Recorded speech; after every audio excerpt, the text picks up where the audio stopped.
It's 17 minutes after 7, and we're getting lots and lots of your messages on our WhatsApp platform. Abdul Razak in Tamale saying good morning to all the AM show crew. We thank you for saying good morning to us. And Phillips is from Nigeria. He says you guys are always doing a great job, and tell your sports crew to give our Nigerian under-17 team a mention today for winning the World Cup. Thank you, and keep up the good works. God bless. Well, Phillips, we're celebrating with you. In fact, we're celebrating your under-17 team for winning the World Cup. We think it's a big deal, so congratulations on that note. More messages, we'll be getting into that. But let's get into our banner conversation today, which is very worrying because the Vice Chancellor of the University of Ghana, he has also expressed worry over the increasing spate of students using dishonest means to acquire degrees. Not long ago, we talked about teachers who are working with fake certificates. Now, it looks like we're getting to the source of the problem, and he was speaking at the 70th graduation ceremony of the Trinity Theological Seminary in Accra, and Professor Aite said cheating, fraud and plagiarism remain a major setback for many universities in the country. He also said that there are too many Ghanaians who claim to have certificates that they do not have. There are far too many Ghanaians in public spaces who have certificates they acquired illegitimately. This was some of the things that he said. He also revealed that the University of Ghana is investigating certificates of about 15 people who are working in the public sector. So that is our conversation on my banner this morning. You want to get involved in this, you can WhatsApp me on 0560 800,000, 0560 800,000. But first, let's listen to the professor. The fact that too many Ghanaians have become rather dishonest in the way they look at academic achievements. I believe, and there's enough evidence of it, there are far too many Ghanaians who claim to have certificates that they don't have. There are far too many Ghanaians in public spaces who have certificates that they acquired illegitimately. There are far too many Ghanaians who have titles they have never worked for. There are far too many Ghanaians who use fake ways and practices to acquire their positions. It is time, as Ghanaians, we began to assert ourselves, ensuring that everybody who goes to our universities, everybody who goes to our seminaries, everybody who goes to our polytechnics are taking away certificates that they have worked for. It's important that our students leave our universities, our seminaries, our institutions, knowing very well that cheating their way into the public space can only lead to embarrassment later. Today, at Legon, there are 15 people all working in the public sector whose certificates we are investigating. Every year, the number increases. I do hope that one day, nobody will say this priest has a fake certificate. So what kind of certificates are you using? Is it a fake one? Roland is joining me on my banner today. Are you using a fake certificate? No. You've got several certificates. Oh, just from the normal ones you get from accredited institutions, University of Ghana, School of Journalism, etc. So at the end of the day, it also brings into sharp questions what the management of the various tertiary institutions we have in our country have been doing as far as supervision is concerned, because you and I have been to school, you and I have been to all these tertiary institutions as having a first-hand experience as students. At the end of the day, you get to look at the way some colleagues behave, how sometimes even they get the grades they get, and you look at the output in class, and then also what they get at the end of the exam period and the grading. You find it quite baffling. Yeah. So it's more got to do with the supervision from management on the lecturers and the entire student body. Okay, let's get on to the phone lines. Let's talk to people who are closer to the action. Professor Esther Sechi-Dawson is Director of Academic Quality Assurance with the University of Ghana. Also, Dr. Lloyd Amwa is a lecturer at Ashesi University. Good morning, and thank you so much for joining me on the lines. Good Good morning, and thanks for having us. Sure. So let me start with you, Professor Esther Sechi-Dawson, because it's your own Professor Aite who is worried about this, and he also disclosed that there are some 15 persons that the university is investigating. How terrible is the situation? I mean, we've known that people cheat in examination halls, but I'm sure you've come across certain situations that people who don't even go to the university at all can show you a certificate from the university. Okay. Thank you very much, Patricia. Now, the issue of the fraudulent degrees or fake certificates, I wouldn't say that it is so widespread. However, in a situation where you're dealing with thinking of zero tolerance to these things, one or two is far too many. So you really do not want this thing to happen, this kind of situation to come on. But what I would want to say is that some people are able to do this, especially in these days, because of the technology that we have. And therefore, there are few people who may be able to forge a certificate. But that is because it has been forged. And this forgery can be done outside the university or in league with somebody in the university, which sometimes is not likely. Because if somebody gets hold of your certificate, and with this age of technology, they can easily try to forge it. However, as universities or tertiary institutions issuing certificates, what you could do is we do have security features on a certificate, and that is why you would be able to detect whether a certificate is fake or not. And also, employers or people who get others to come in with certain certificates, you may want to check. And what happens is you want to come back to the university and present the name for them to check whether this person actually did get the certificate and also the class that they indicated that they did get. Because sometimes this forgery comes in two ways. It comes either as forging the certificate totally or changing the class that they got. Let's assume that they got a third class, they could fake it and say they got a first class. And these kind of things, that happen. Let me talk to Dr. Lloyd Amor now. I'll be a bit surprised if I hear that there are students in Ashesi who are doing this. Have you recorded any of these incidents?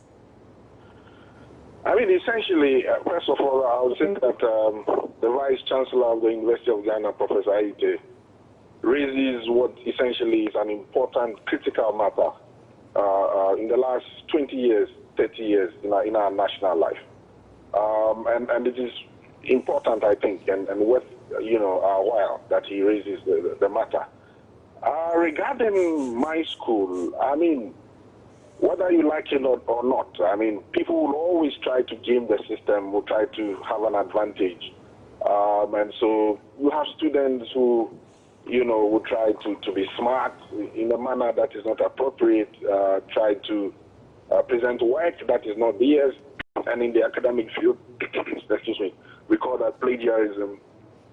They'll copy, their schoolmates' work and that sort of thing.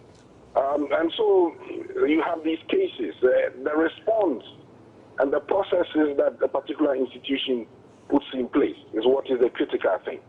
So, for example, in Ashesi, we have something we call, Turn It In, which is a kind of software where we demand, for example, that when there are assignments, etc., students will upload that onto the system, that particular system, and it helps to check whether or not you copied from some document, etc. And we lecturers use that very stringently to ensure that we have this quality control system.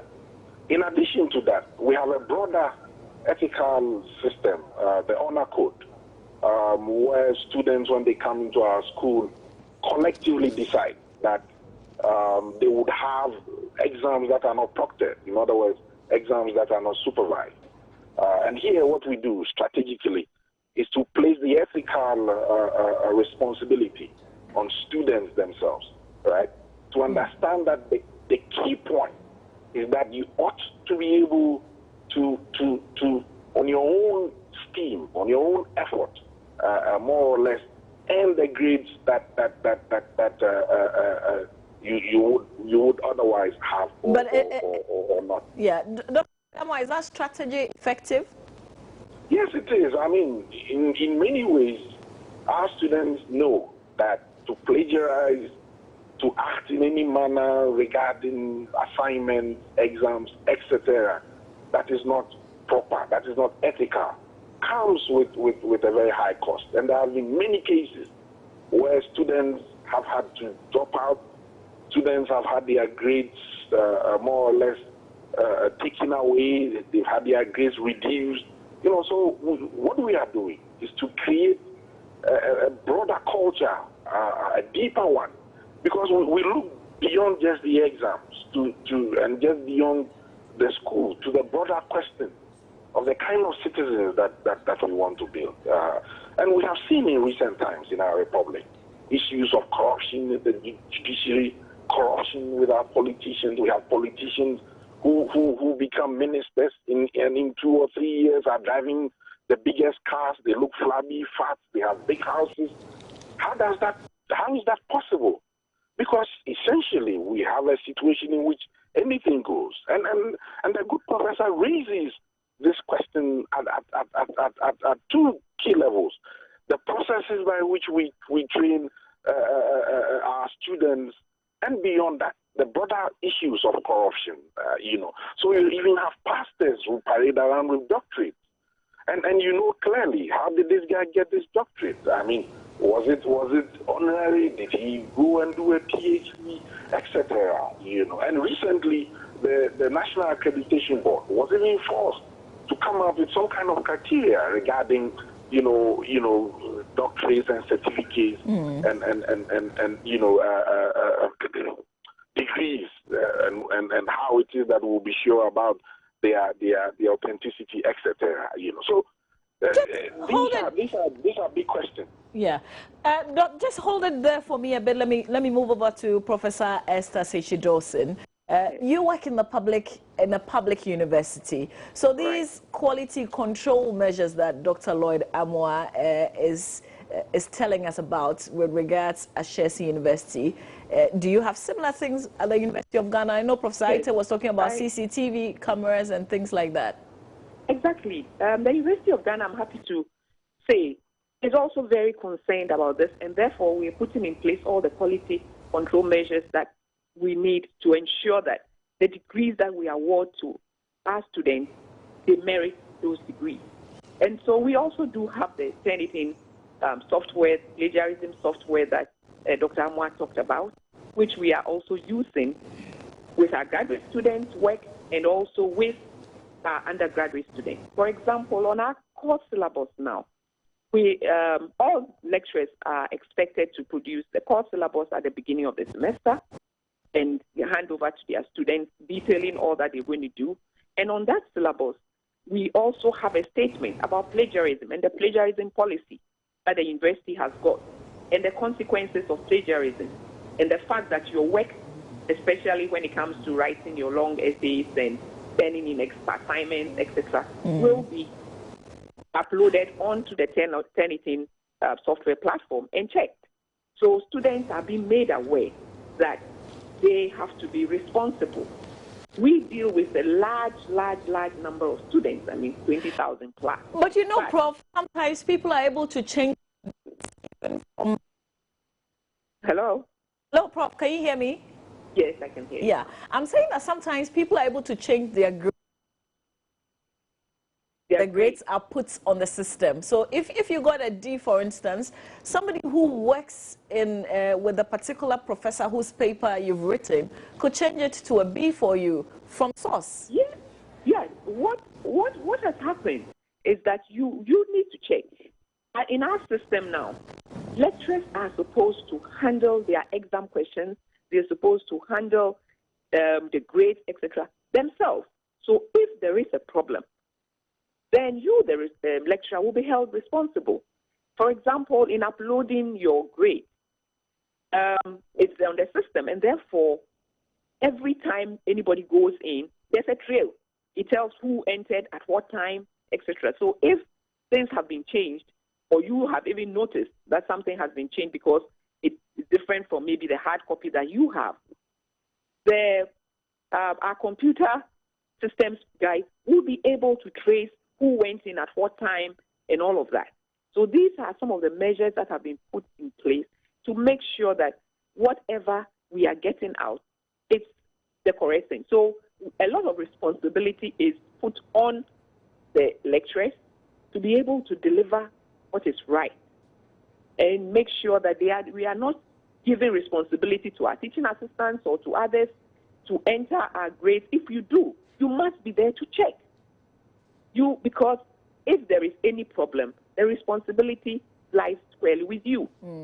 Prof, yes. just hold on for me. I'll come to you for the final, and I want a little more details about these 15 persons that the university is investigating. But Dr. Lloyd Amwa, let me take you outside Ghana. There are so many schools online now.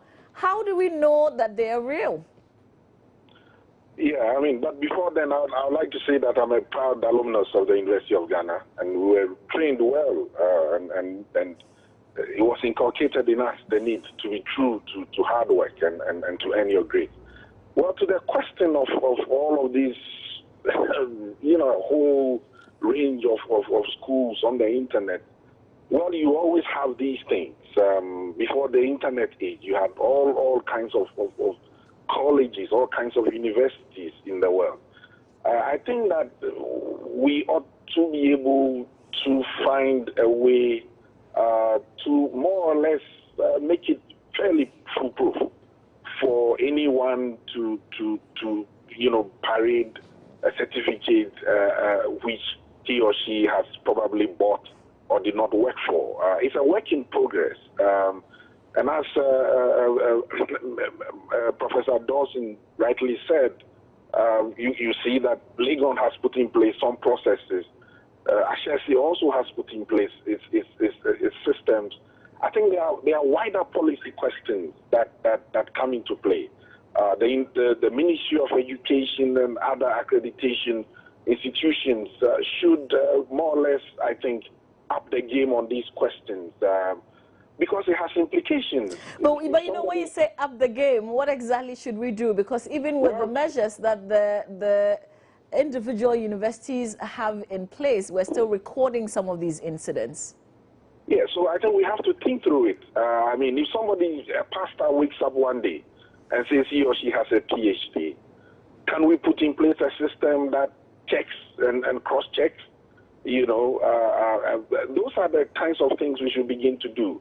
Or somebody appears all of a sudden, a politician, and says he or she has a doctorate or a master's degree, that kind of thing. And there must be a system of punishment. We know, for example, of people in power who were known to have plagiarized at the University of Ghana. What happened to them? They still have their ministerial posts. So it's a system of punishments that has to be publicly displayed, and there also has to be these processes. I do not, off the top of my head, have any answer now in terms of how to deal with that one at the level of policy, but the National Accreditation Board came up with some kind of process. We should be able to strengthen that. And then at the level of the institutions, I think that some good work is taking place, and that needs to be strengthened. But by and large, I think this is a matter that we should begin to think about. Some steps have been taken, and we ought to strengthen those steps and work with them. Finally, with you on this, I mean, how does a pastor who is going around with a PhD affect anything? Well, I mean, it has implications. Number one, the view will be that, well, he has probably a PhD, so when he speaks, he's studied and that sort of thing. But if he hasn't, then he's essentially more or less perpetrating a fraud on all of us. Number two, if you have a PhD you haven't earned, you acquire a certain social status that you haven't worked for. You understand? And in that event, the issue then is clear. You are telling your congregation more or less that it is good to act anyhow, you know, and how does the morality of the Bible that you preach, you know, more or less square with your conduct? Sure. You know? So it has implications. All right. Dr. Lloyd Amoah, will leave it here, but Professor Esther Sechi-Dawson, tell me about these 15 persons that you're investigating. What exactly did they do? I must confess that for that specific case, I do not have any idea of exactly what it is. But I could just say in general that sometimes what happens is employers bring certificates back to check the authenticity. So it could be something like that.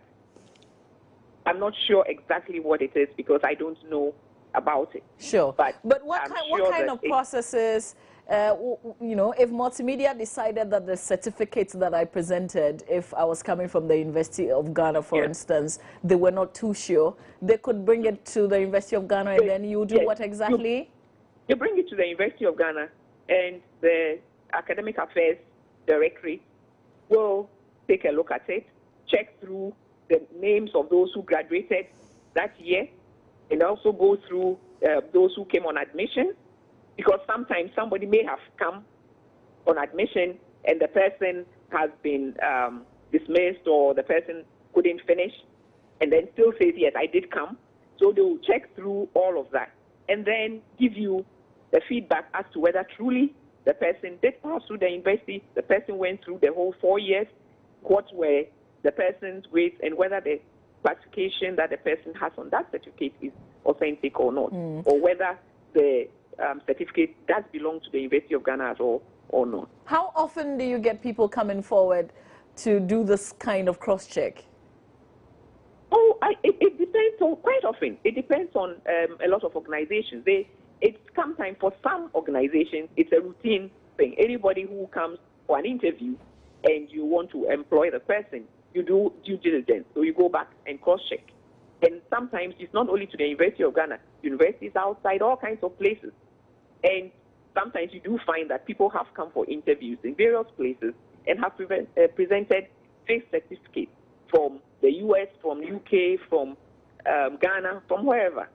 You know, so it's something that does happen. And employers, it's up to them to do due diligence before they employ these people, whether they are going to be lecturers, whether they are going to be employers in banks, wherever they are, whatever certificate they are presenting.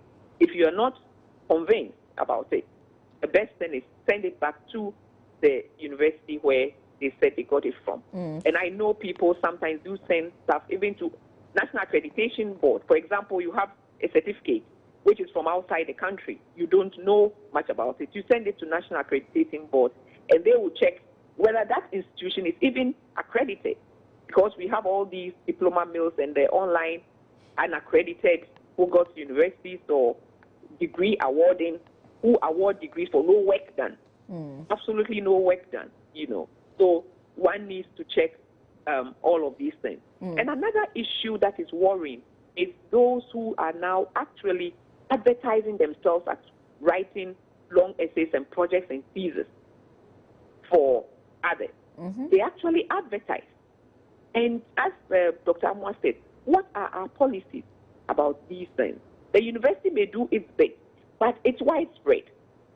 It goes beyond the University of Ghana. It goes beyond Ashas. It goes beyond. It's everywhere. So what are the policies that are in place that this cannot be allowed? For you to advertise that I am going to write your long essay for you, or I'm going to write your dissertation for you, and students go and give it to them to do their work for them. And they pay a lot of money, I must add. Yes, they pay a lot of money. And unfortunately, most of that they are going to give you will be plagiarized.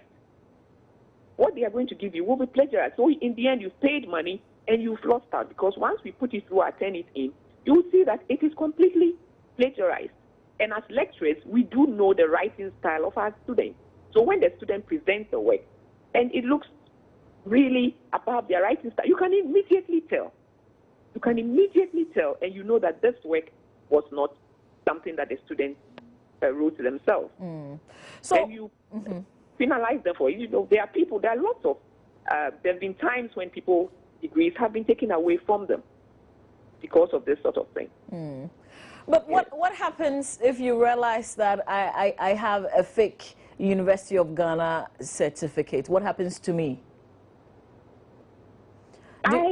Do you hand me over to the police, or you just take the fake certificate and let me go? We will take the certificate, and I'm not sure whether we send to the police or the employer who wanted to employ you sends it to the police. But it can be seen as a criminal case, and you should be handed over to the police because it's forgery and fraudulent. Sure. Professor Esther Sechi-Dawson, I'm grateful for your time this morning. Thank you so much for sharing with us. That's the Director of Academic Quality Assurance with the University of Ghana. We also did engage Dr. Lloyd Amor of the Ashesi University. Very insightful, if you ask me, but I've got a message. Roland says, good morning, Mama V and Roland. All workers in our universities and colleges must be held responsible for fake certificates. Thanks. It's from Edison from Somanya. And I was having a discussion with Dr. Kamal Dean. He had been on this very network before and talking to us on a number of issues on maritime law, etc. Currently, he's the executive director and also with the Ghana Navy as well, and lectures at the Staff College there, and had been saying something very much instrumental. He believes that there are a lot of things that currently are going on which is not good. As a director of research and director of quality control, for which the Armed Forces University is also running master's program in its second year, he said that quality control must be both ways. He continues, lecturers must equally be prepared to subject themselves to thorough assessments of students.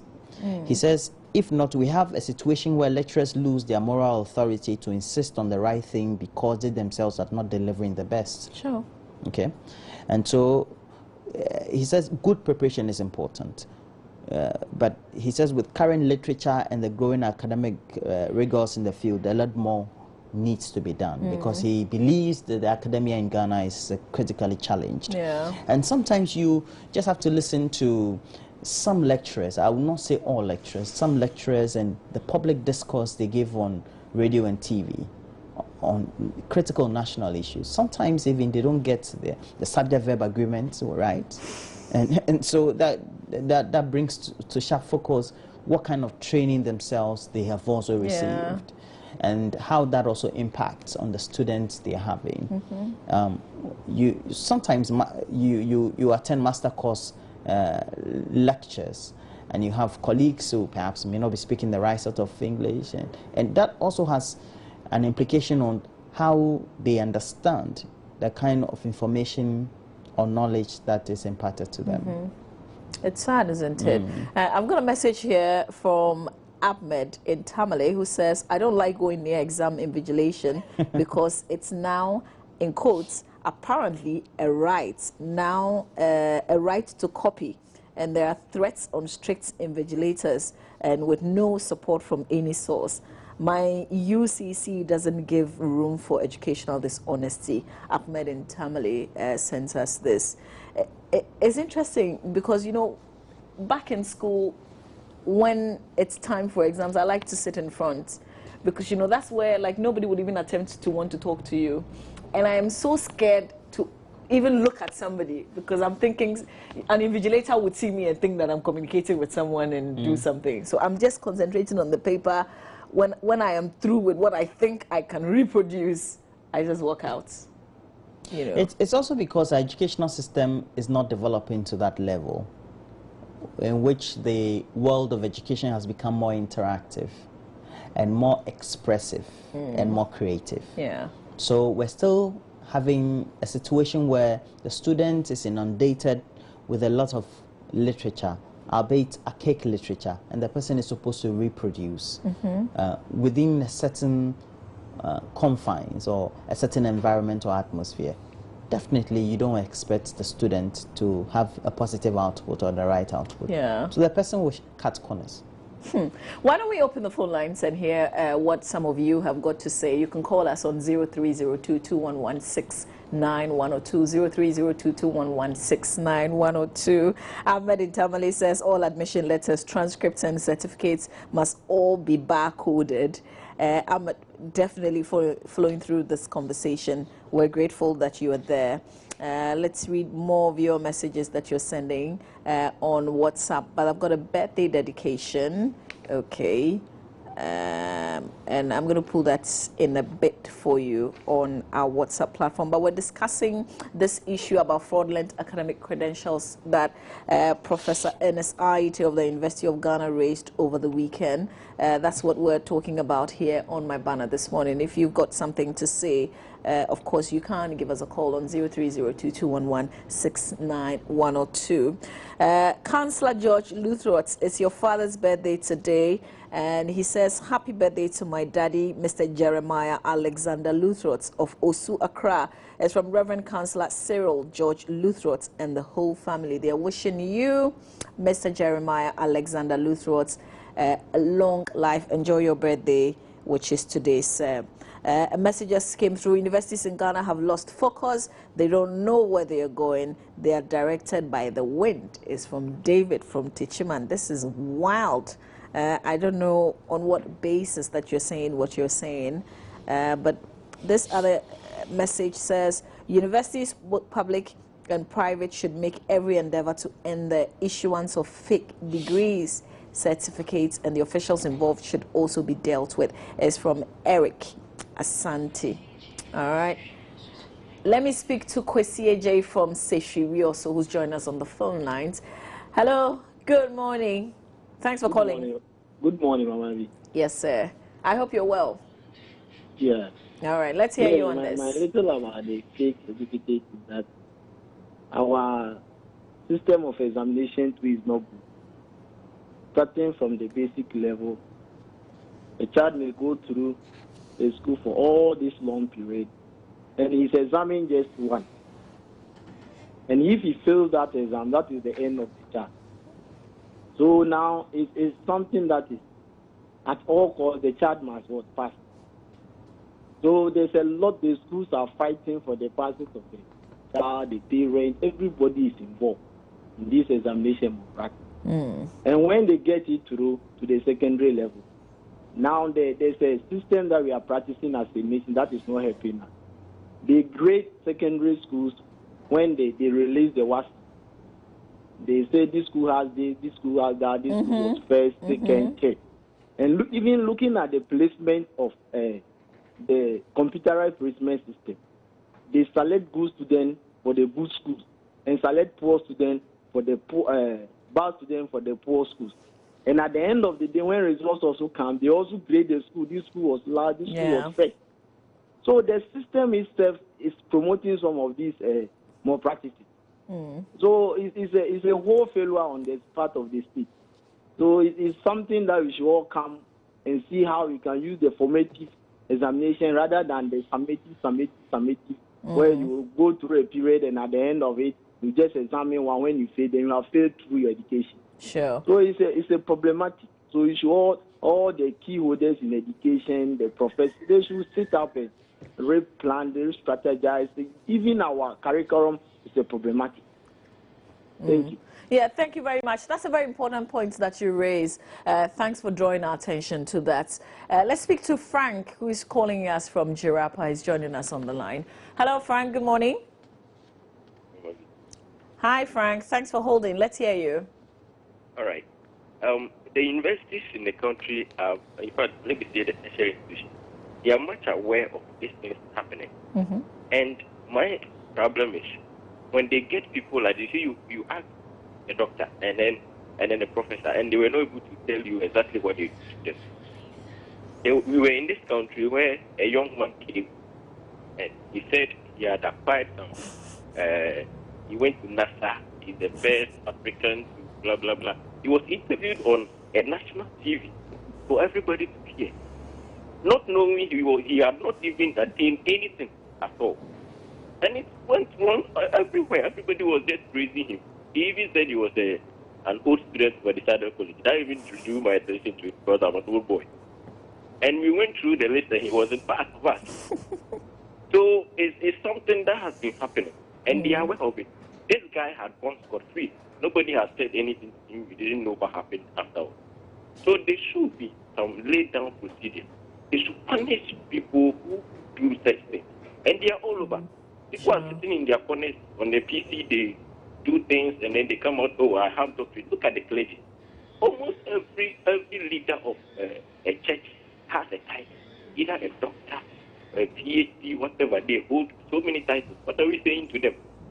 And they are on television every day broadcasting it. Doctor, professor, prophet, reverend, so many titles. What are we doing to them? Yeah, I get you, Frank. Sure, I get you. Thank you so much, Frank, for your thoughts right there. This one says, Mama, please tell our tertiary institutions that it is time they stood up and do the correct thing than concentrating on the monetary aspect. It's from Johnson Besadobe from my hometown, Angloga. Thank you very much for watching from Angloga. It's really important to me. Okay, let's get onto the phone lines. Alex is joining us from Afram Plains. Hello, Alex. Good morning. Hello, Alex. Can you hear me? Yes, good. Okay. All right. Good morning and thanks for joining us. Let's hear you. Yeah, pleasure. Thank you for allowing me to talk. Please, I want to comment on how the education-wise in Ghana is not being fair in terms of the situation where a poor woman will even send his or her daughter to school, and after passing, they will even send their daughter to local school, not the high ones. And the high ones, those with big monies too, they are going to send their children to the high school. It cannot even help. So the more practices is going to happen, is going to continue, whereby there is a case whereby maybe somebody will send his or his daughter to big school, and the person can even fail. Those the ministers, the MPs, the big ministers, they all immigrated from the villages. But now the big men, the so-called the monetary people in town, they say they want to send their people to Wesley, so and so. So it's going to, the more practice is going to happen. Thank you very much. All right. Thank you very much for sharing your thoughts with us. We've got to wrap up on this, so I'm going to be taking messages from our WhatsApp page, and then we'll close the chapter. But let me speak to the last person on the lines this morning, Collins. Good morning, Collins. Hi, Collins. It's not Collins. It's not Collins. This is Ibrahim. All right, Ibrahim. Apologies there. Let's hear you. Good morning. Hi, Ibrahim. Yes, good morning. Thank you for your time this morning, too. It's highly pathetic that we have people who go into universities without certificates, who will complete university, or who will not attend universities and claim they have certificates. Today, the problems that we are going through in Ghana, when we talk about corruption, when we talk about underproduction, it's just because of the unnecessary certificates people claim they have. You have somebody who says he has a certificate, he has PhD, he has doctorate, and yet he will tell you that he can't manage a particular institution. The person is kept to do work somewhere. You go and see the person, you just know the person is just a round pen. You see somebody holding PhD who cannot even boot a computer. You see somebody holding PhD who cannot even write minutes for his organization. And you expect us to have productivity in the country. You expect corruption to end. Some people will go corrupting people to do work for them. You see, we have to rise up as a nation. The question I want to ask is this certificates that we want, or we want the technical know-how? Must we believe in certificates, or we must believe in people who can really do the job? I am a journalist. I have learned through the job, but I'm sure I'm doing what I can do for myself. People have gone through the classroom, and yet when they sit and talk, you say, no, I doubt whether these people have gone through the classroom. You have people who have gone through managerial training on the job. You have people who have gone to study and they have PhDs. And yet when you see them in the office, you can see the difference. Must we be looking for certificates, or we must be looking for the experience of what you can do for the people? That sounds like a nice topic for discussion, certificates or people who can really deliver.